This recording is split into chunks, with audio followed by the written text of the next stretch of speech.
யோர்தானை மிதித்து நடப்பேன், எரிகோவை சுற்றி வருவேன், எரிகோவை சுற்றி வருவேன், எக்காலம் ஊதி ஜெயிப்பேன், நான் எக்காலம் ஊதி ஜெயிப்பேன். விடுதலை நாயகன் விடுதலை தருகிறார், எனக்குள்ளே இருக்கிறார், என்ன ஆனந்தம். விடுதலை நாயகன் விடுதலை தருகிறார், எனக்குள்ளே இருக்கிறார், என்ன ஆனந்தம்.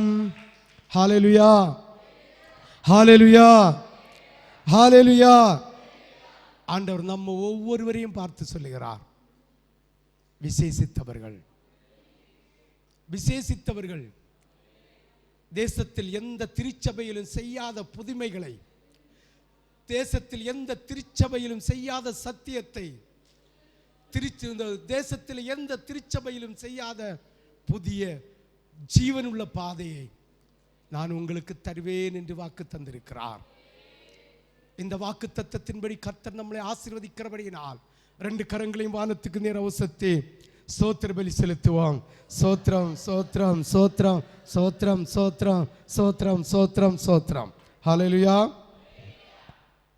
உட்கார். அவருடைய பாருங்க, ஆண்டவருடைய சமூகத்தில் காத்திருந்த போது வழிமுறையாய் சொல்லுகிறார்,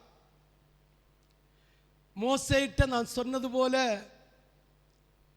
நான் செய்தேன், செய்வேன், செய்தேன், அதே போல செய்வேன்.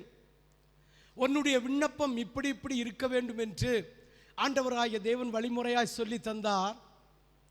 அந்த விண்ணப்பத்தின்படி செய்யும் போது ஆண்டவராகிய தேவன் நம்மை விசேஷித்தவனாய் நடத்துகிறார். இந்த பகுதி முடிந்ததும் ஆண்டவராகிய தேவன் சாலோமன் தாவீதினுடைய மகனை ஞாபகப்படுத்தி அவன் ஆலயத்தில் இருந்து வேண்டுதல் செய்ததையும் ஆண்டவர் அதற்கு பதில் கொடுத்ததையும், அதன் நிமித்தம் ஆண்டவராகிய தெய்வம் அந்த வார்த்தையின்படி நடத்துவதற்கு முன்னால் நோவாவை குறித்தும் புதிய ஏற்பாட்டு காலத்தில் ஆண்டவராகிய தெய்வம் சொன்ன வார்த்தைகளை குறித்தும் என்னோடு பகிர்ந்து கொண்டார். கிட்டத்தட்ட ஒரு 3 மணி நேரம் நடந்த சம்பாஷணைகள். ஹல்லேலூயா. 3-4 மணி நேரம் நடந்த சம்பாஷணைகள். அதுக்கு அடுத்த செய்தி டக்கு டக்கு டக்குன்னு ஒரு நேர்த்தை கொடுத்த அந்த உண்மையா ஆண்டவர் யாருக்கெல்லாம் அந்த பயம், பிசாசை குறித்த சாத்தான் குறித்த பயத்தோடு நேற்று வந்த பிள்ளைகள் இன்னும் வந்திருக்கிறார்கள், நேற்று வந்த பிள்ளைகளும் உண்டு. ஆமென்.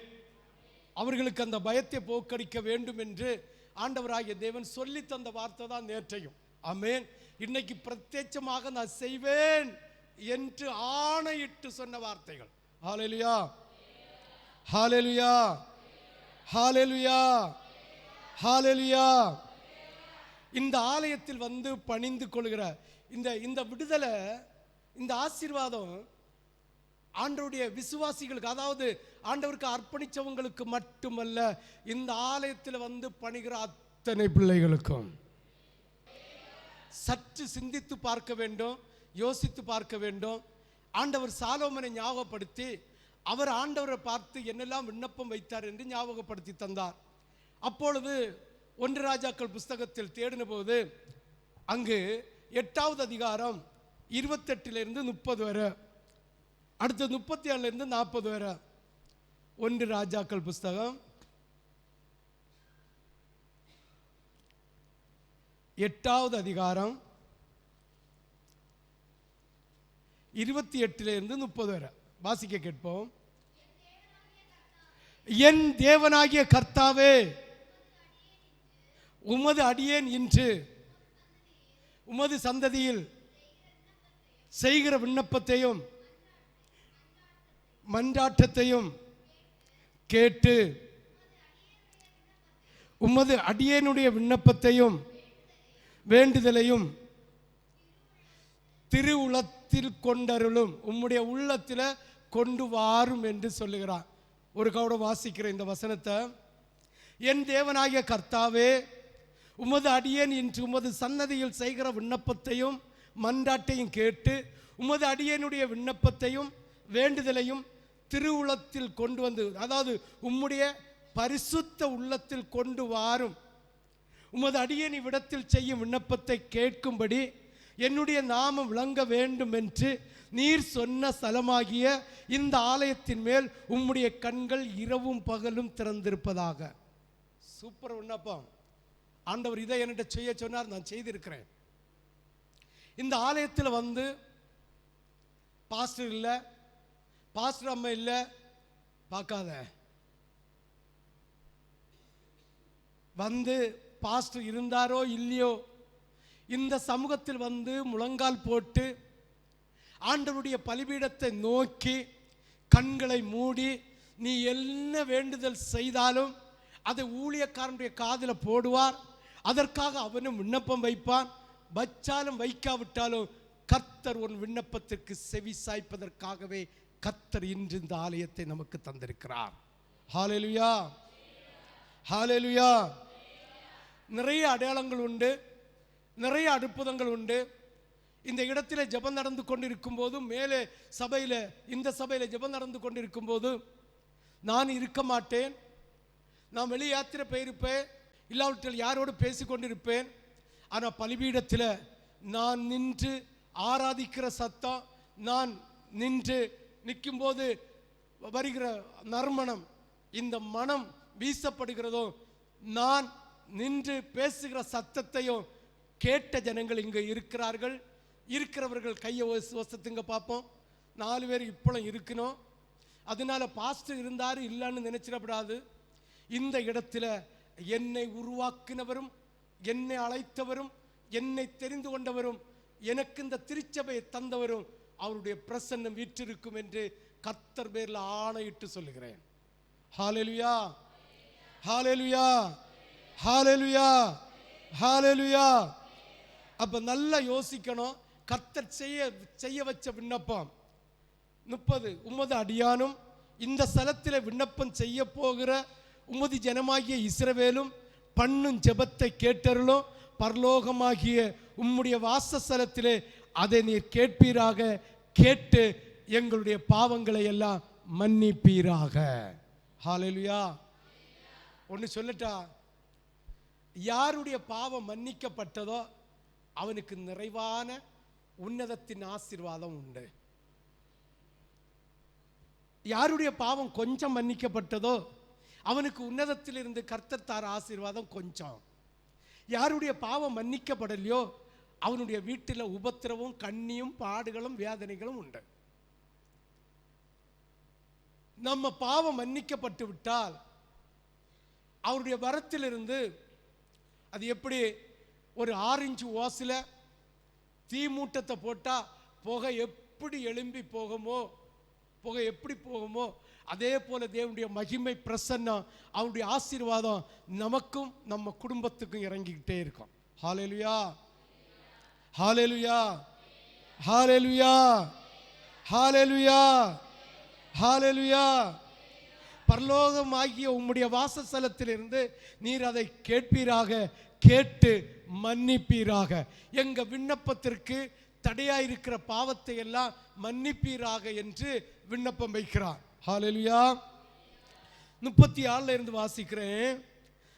தேசத்திலே பஞ்சம் உண்டாகிற போதும், கொள்ளை நோய் உண்டாகிற போதும், வறட்சி, சாவி, வெட்டுக்கிளி, பச்சை கிளி உண்டாகிற போதும், அவர்கள் சத்துருக்குள் தேசத்தில் பட்டணங்களை முற்றுகையிடுகிற போதும், யாதொரு வாதையினாலும் யாதொரு வியாதியினாலும் வருகிற போதும், வியாதியாகிலும் வருகிற போதும், உம்முடைய ஜனமாகிய இஸ்ரவேல் அனைவரிலும் எந்த மனுஷனாலும் தன் இருதயத்தில் வாதையை உணர்ந்து அந்த ஆலயத்துக்கு நேராக தன் கைகளை விரித்து செய்யும் சகல விண்ணப்பத்தையும் சகல வேண்டுதலையும், ஹல்லேலூயா, ஹல்லேலூயா, உம்முடைய வாசஸ்தலமாகிய பரலோகத்தில் இருக்கிற தேவர் கேட்டு மன்னித்து, தேவரீர் எங்கள் பிதாக்களுக்கு கொடுத்த தேசத்தில் அவர்கள் உயிரோடு இருக்கும் நாளெல்லாம் உமக்கு பயப்படும்படி தேவரீர் ஒருவரே எல்லா மனுப்புத்திரரின் இருதயத்தையும்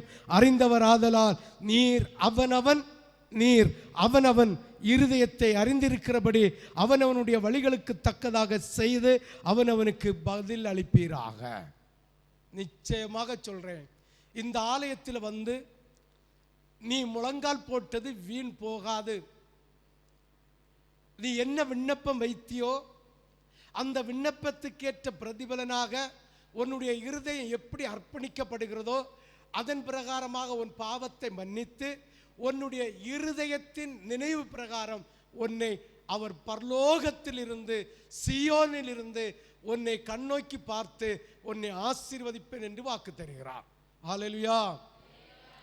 இந்த வார்த்தையில யான் தந்தார்? பாரத்தோடு, வேதனையோடு, துக்கத்தோடு எப்படி நீர் தந்த ஊழியத்தை நிறைவேற்ற போகிறேன் என்பதை, அதாவது ஆண்டவருடைய சமூகத்தில், அதாவது நிந்திக்கப்பட்டவனாய், வேதனைப்பட்டவனாய், துக்கப்பட்டவனாய், முகங்குப்புற விழுந்தது போல சூழ்நிலையில ஆண்டவருடைய சமூகத்தில் இருந்தபோது கர்த்தர் என்னை தட்டி எழுப்பி அவருடைய பிரசன்னத்தை தந்து, நீ பயப்படாத, நான் உன் பட்சத்தில் இருப்பேன், இந்த தேசத்தில் இருக்கிறவர்களை பாட்டிலும் நான் உனக்கு தந்த ஜனங்கள் நீயும் விசேஷித்தவர்களாய் நான் அடையாளங்களும் அற்புதங்களும் செய்து உன்னை பலப்படுத்தி குணப்படுத்துவேன் என்று வாக்கு தந்த தெய்வம். விண்ணப்பம் வச்ச சொல்லி இருக்கிறார், விண்ணப்பம் வச்சிருக்கிறேன். ஆண்டவர் சொல்லி பிரகாரம் விண்ணப்பம் வச்சது நிமித்தம் இந்த சபையில் வந்து யார் ஆண்டவரை பணிந்தாலும், யார் ஆண்டவரை கூப்பிட்டாலும் கர்த்தர் பதில் உத்தர தர அவர் ஆயத்தமாக இருக்கிறார். விசுவாசிக்கிறவங்க ஒரு அல்லேலியா சொல்லலாமே. ஆனா அவன் கிரியைக்கு தக்கபடி நீ ஆண்டவருடைய திருச்சபை ஒழுங்க எவ்வளவு தூரம் மீறுதியோ அவ்வளவு தூரம் ஆசீர்வாதம் உனக்கு விளக்கப்பட்டிருக்கும்.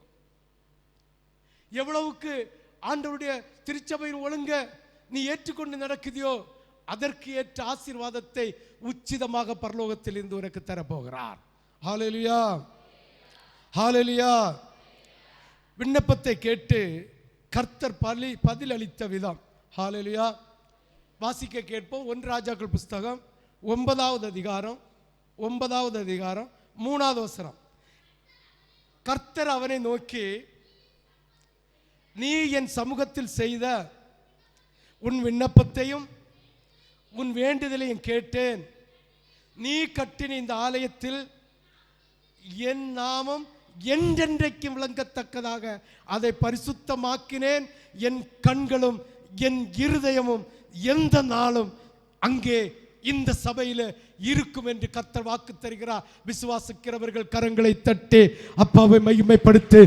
எந்த நாளும், எந்த நேரமும், எந்த மாசமும், எந்த வாரமும் கர்த்தருடைய கண்கள் இந்த ஆலயத்தில் வந்து பணிகிற ஒவ்வொரு பிள்ளைகளையும் நோக்கி பார்க்கும் என்று ஆண்டவராகிய தேவன் உனக்கு வாக்குத்தத்தம் தருகிறார். நிச்சயமாகவே வாக்குத்தந்த தெய்வம், வாக்குத்தத்தம் தந்த தெய்வம் அவர் மனுஷன் அல்ல, அவர் மனுஷன் அல்ல. அவர் ஆதி முதல் படைக்கப்பட்டிருக்கிற எல்லா சிருஷ்டியையும் உருவாக்கின சர்வ வல்லமை படைத்த தேவன். ஹல்லேலூயா.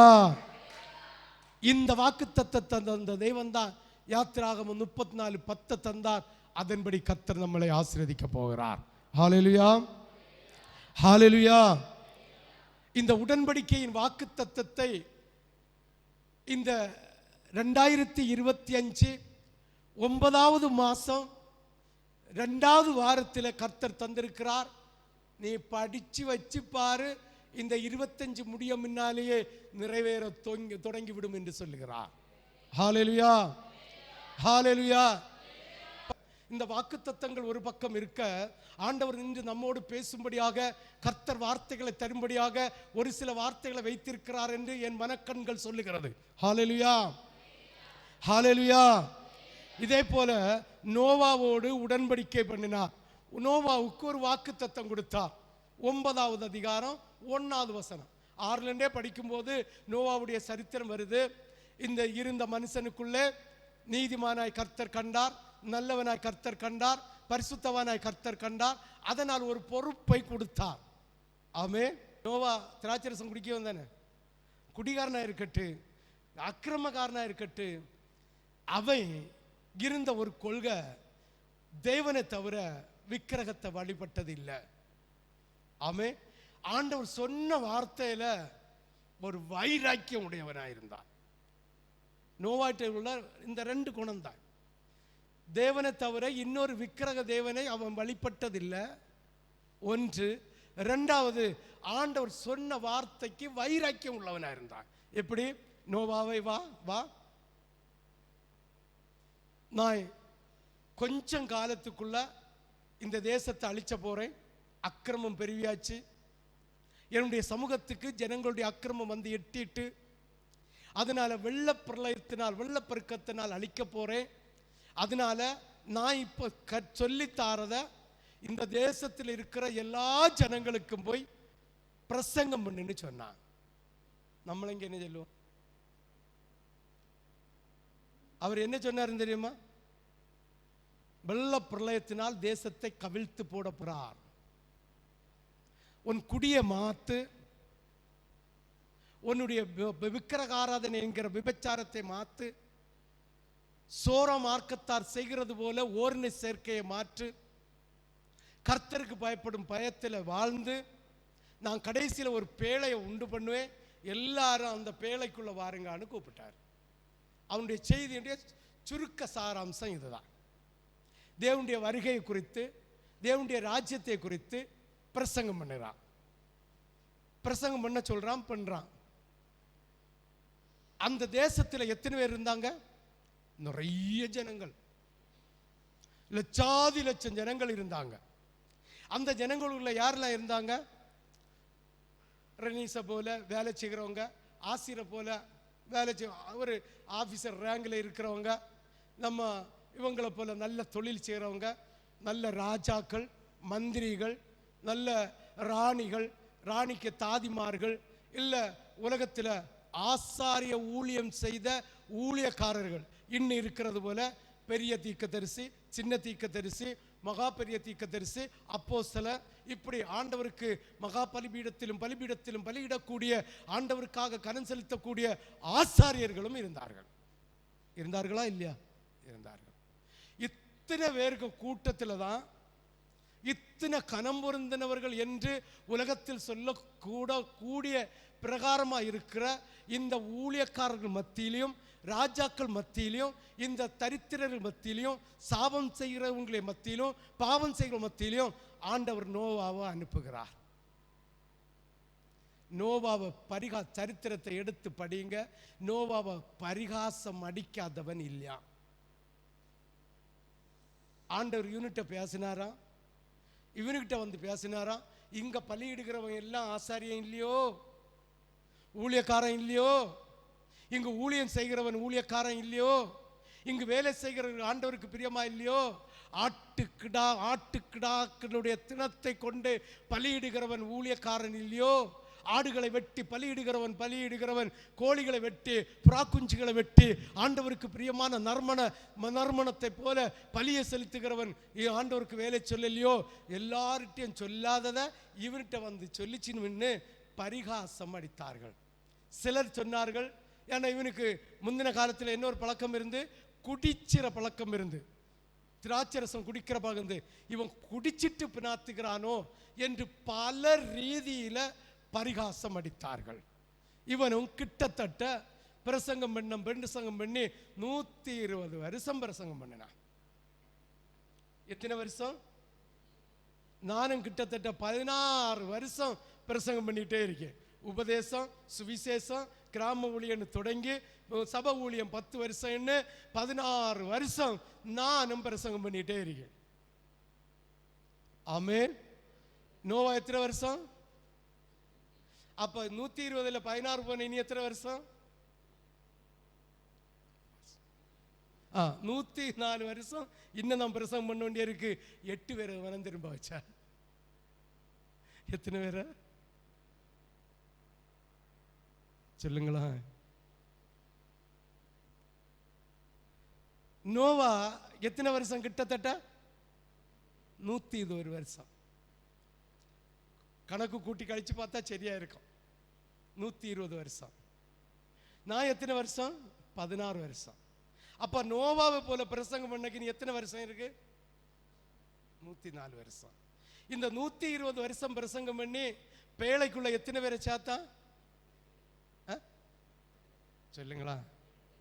அப்ப இயேசுக்குள்ள பிரவேசிக்க 8 பேரை பிரவேசிக்க வைக்கணும்னா இன்னும் எத்தனை வருஷம் தான் ஊழியம் செய்யணும்? வருஷம். அதுதான் நிறைய குடும்பத்திட்ட ஞானஸ்தானம் எடுக்கணும்னா அது கீழ்ப்படியாம இருக்கு. மனம் திரும்புங்கன்னா மனம் திரும்பல. ஆண்டவருடைய திருச்சபை ஒழுங்க செய்யணும்னா செய்யல. யாரு கடைபிடிக்கிறா? அப்போ 16 வருஷத்துல ஒன்னங்களும் மாற்றப்பட்டிருக்கா பார்ப்போம். 120 8 வகுத்தாயத்திரா 15 இல்லையா? 8 80 85 40 120 சரிதான். ஒன்னு ஆயிரம் எங்கெங்கிலும் காணும். இதுக்குள்ள எங்கெங்கிலும் காணும். நான் தேடி பார்க்க போறேன் இனி. ஹல்லேலூயா, ஹல்லேலூயா.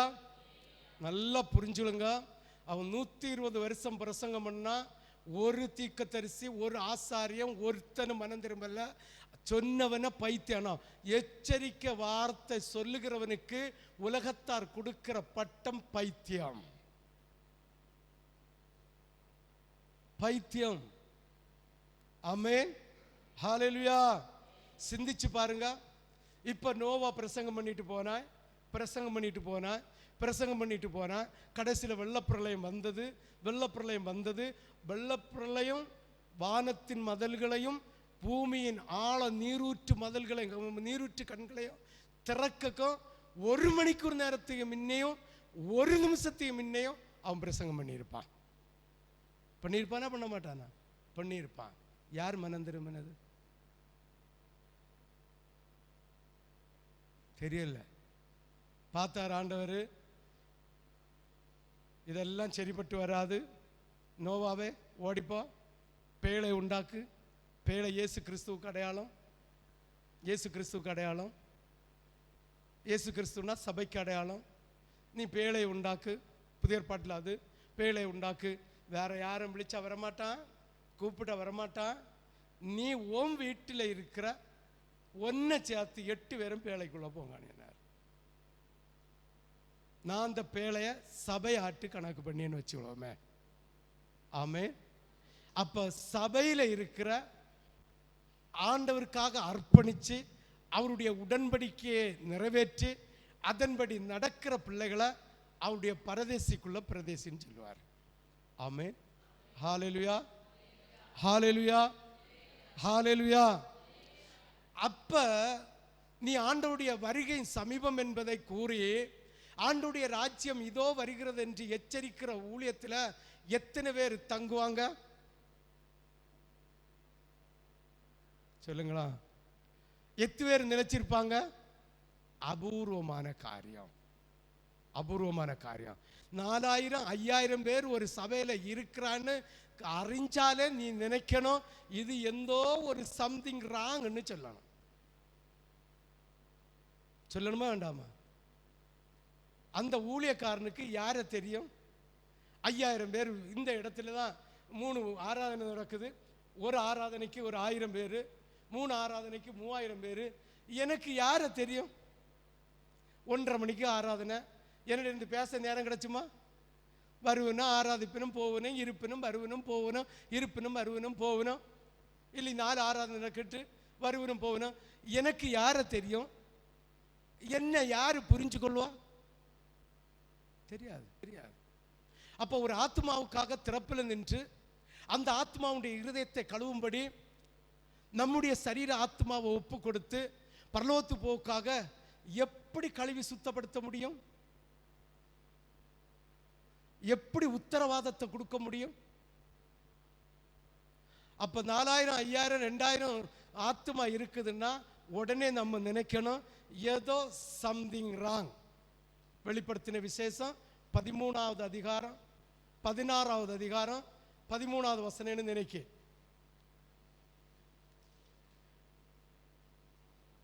அப்பொழுது வலு சர்ப்பத்தின் வாயிலும் அப்ப வலு சர்ப்பம்னா சாத்தான்னு அர்த்தம், மிருகம் என்ன பிசாசுன்னு அர்த்தம். மனுஷனுடைய வாயிலிருந்தும் தவளைக்கு ஒப்பான 3 அசுத்த ஆவிகள் புறப்பட கண்டேன். அவைகள் அற்புதங்களையும் அடையாளங்களையும் செய்கிற. புரியுதா உங்களுக்கு? யாருக்கெல்லாம் புரியுது சொல்லுவாங்க. எம்புடு ஆள் போகுதுன்னு தெரியுமா? அற்புதம் நடக்காம இருந்தா போவாங்களா? குளத்தங்கரையில் இருக்கிற யாக்கி கோயிலில் போய் ஒரு கோழியை வெட்டி பலி கொடுத்தாலும் உன் வியாதி தீருது. ஆஸ்பத்திரியில் போய் லட்சக்கணக்கில் பணம் செலாக்கினாலும் உன் வியாதி குணாவுது. ஜோப்பரையில் போய் ஸ்தோத்திரம் போட்டாலும் வியாதி குணாவுது. ஆமே. வியாதி தீர்ந்தா 10 குஷ்டரோகி சொஸ்தமாகனா ஒருத்தன் மட்டும்தான் தேவனுடைய ஆலயத்தில் போய் ஆண்டவரை ஆராதிச்சாங்க. அப்ப வியாதி தீர்ந்தா அடுத்து நம்ம செய்ய வேண்டியது ஆண்டவருடைய சத்தியத்தின் வழியை கடைபிடிப்பது. அதுதான் நித்தியத்துக்கு போகிறதற்காக கர்த்தர் தந்த விடுதலை. ஹல்லேலூயா. இப்ப நோவா பிரசங்கம் பண்ணினா வெள்ள பிரளயம் வந்தது. பேழைக்குள்ள 8 பேர் போனாங்க. 8 பேரை தவிர பாக்கி எல்லாம் அழிஞ்சு போனாங்க. இந்த 8 பேரையும் வெளியில கொண்டு வச்சுட்டு 9வது அதிகாரம் 1வது வசனத்துல ஒரு வாக்கு தத்தம் கொடுக்கிறார். வாசிங்க. பின்பு தேவன் நோவாவையும் அவன் குமாரரையும் ஆசீர்வதித்து நீங்கள் பருகி பெருகி பூமியை நிரப்புங்கள் என்றார். ஹல்லேலூயா, ஹல்லேலூயா. நம்ம இயேசு நல்லவர். ஆமென் சொல்லலாமே. இப்ப வாக்குத்தத்தம் கொடுக்கிறார். இந்த வாக்குத்தத்தம் உனக்கும் எனக்கும் உரியது. நோவாவிட்ட பேழைக்குள்ள ஏறுன்னு சொன்னது போல பேழை எதுக்காக பேசப்பட்டது என்பதை 1 பேதுரு 3வது அதிகாரம் 20-21. 1 பேதுரு 3வது அதிகாரம் 20-21. வேகமாக. அந்த ஆவிகள் எந்த ஆவிகள்னு நான் பிரசங்கம் பண்ணியிருக்கேன், சொல்லி தந்திருக்கேன். அதை உங்களுக்கு சந்தேகம் உண்டுன்னா தனிப்பட்ட முறையில் என்ற கேளுங்க, நான் சொல்லி தரலாம். இல்லைங்க ஒரு நாள் நான் பிரசங்கத்தில் இன்னும் ஒரு நாள் சொல்லி தரலாம். அந்த ஆவிகள் வாசி பூர்வத்திலே பாருங்க, நோவா பேழையை ஆயத்தம் பண்ணின நாட்களிலே தேவன் நீடிய பொறுமையோடு, எத்தனை வருஷம்? கிட்டத்தட்ட 120 வருஷம் பொறுமையோடு காத்திருந்த போது கீழ்ப்படியாமற் போனவைகள் அந்த பேழையின் சிலராகிய 8 பேர் மாத்திரமே பிரவேசித்து ஜலத்தினாலே காக்கப்பட்டார்கள். இந்த 8 பேருக்கு தான் அந்த வசனத்தை வாசித்தேன். ஆமென். ஹல்லேலூயா, ஹல்லேலூயா. அத்தனை பேரும் நினைச்சு பாருங்க, யோசித்து பாருங்க. பெரிய ஊழியக்காரன், பெரிய தீர்க்கதரிசி, பெரிய அப்போஸ்தலர் இல்லையா? ஒரு பாருங்க, ஒரு சபை இருக்கு சின்ன மலையில, 40,000 விசுவாசி இருக்கு. ஒரு விசுவாசிக்க பேரு கூட தெரியாது அவனுக்கு. அவன் ஊழியம் செய்கிற ஊழியக்காரன் யாருன்னு கேட்டா தெரியாது. ஆமே. எப்படி பரலோகத்துக்கு கொண்டு போக்கு ஆயத்தப்படுத்துவான்? எப்படி தேவனுடைய ராஜ்யத்தை சுதந்திரிப்பதற்காக ஆயத்தப்படுத்த முடியும்? இது ஊழியம் இல்லை, அட்டூழியம். ஆண்டவருக்காக தியாகத்தோடு செய்கிற ஊழியம் இல்லை, வியாபாரம். ஆமேன் சொல்லலாமே, ஆமேன் சொல்லலாமே. இதை சொன்னா சொல்லுவேன், பாஸ்டருக்கு என்ன இல்லை, ஆத்மாவை சம்பாதிக்க தெரியல, அதனால குசும்பு கொண்டு பேசணும். இன்னும் ஆத்மாக்களை பரலோகத்துக்கு போக்கு இல்லை, உலகத்துக்காக சம்பாதிக்க முடியுமா முடியாதா? எண்ணி 6 மாசத்தில் 1000 பேரை வருத்த முடியுமா முடியாதா? கர்த்தர் தந்திருக்கிற கிருபை வரங்களை இருக்கு. கர்த்தர் தருகிற ஆசீர்வாதத்தை வச்சு இத்தவனையும் இழுத்தவனையும் வலிச்சவனையும் பொலிச்சவனையும் 1 மணிக்கூர் 1.25 மணிக்கூர் ஆராதனை வச்சு அப்படியே ஒன்றும் செய்ய. அதுக்கு அந்த பக்கம் ஒரு ஸ்க்ரீனை போட்டு வாசலை மட்டும் போட்டுட்டு டக்குன்னு ஒரு கூட்டம் வச்சுட்டு ஆடி பொழிச்சு 1.25 மணிக்குள்ள 2 ஆராதனை. அடுத்தது அப்படியே அதை திறந்து விட்டுறணும், அது ஃபுல்லாகும். அடுத்தது 2 ஆராதனை, அடுத்து 3 ஆராதனை, அடுத்து 4. ஐயோ, இந்திக்காரங்க எல்லாம் வராங்க, இந்திக்காரங்க ஒரு ஹிந்தி ஆராதனை. அடுத்து தெலுங்குக்காரன் எல்லாம் வராங்க, ஒரு தெலுங்கு ஆராதனை. அடுத்து இங்கிலீஷ் ஸ்டாண்டர்டு பீப்புள் வராங்க, மக்கள்னு சொல்ல மாட்டாங்க, ஸ்டாண்டர்டு பீப்புள் வராங்க, அவங்களுக்கு ஒரு இங்கிலீஷ். மொத்தம் 8 ஆராதனை, 10,000 விசுவாசிகள். ஆமென். நம்ம சபையும் கொண்டு நடத்துக்கு உங்க ஊழியக்காரனுக்கு தெரியாம ஒன்றும் இல்லை. ஆமென். தெரியுமா தெரியாதா? தெரியும். ஆமென். கர்த்தருடைய வார்த்தைக்கு கர்த்தருடைய சத்தியத்துக்கு அடங்கி போகிறது. அடங்கி போகணும். அடங்கி போகாம இருந்தா துள்ளி குதிச்சா காலை என்னஞ்சிருவாரு, முறிச்சு போட்டுருவார். அல்லேலூயா. யாருக்கெல்லாம் விளங்குது? இப்ப பாருங்க, அடுத்த 21 வாசிங்க. 1 பேதுரு 3வது அதிகாரம் 21. அதற்கு ஒப்பான, எதுக்கு ஒப்பான? நோவாவுடைய பேழைக்குள்ளே 8 பேர் இருந்து வெளியே வந்து வாக்குத்தத்தத்தை பெற்ற அந்த அதற்கு ஒப்பான ஒப்பனையான ஞானஸ்தானமானது மாம்ச அழுக்கை நீக்குதலாய் இராமல் தேவனை பற்றும் நல் மனசாட்சியின் உடன்படிக்கையாய் இருந்து இப்பொழுது நம்மையும் இயேசு கிறிஸ்துவினுடைய உயிர்த்தெழுதலினால் ரட்சிக்கிறது. ஆமென். அப்ப இந்த இந்த இந்த இந்த பேழைக்குள்ள இருந்துட்டு அடக்கம் பண்ணப்பட்டதுக்கு சமமா இருந்துட்டு வெளியில வந்ததை என்னன்னு சொல்லி இருக்கு? கர்த்தருக்குள்ள ஞானஸ்தானம் எடுத்ததாக, ஒப்பனையான ஞானஸ்தானம்.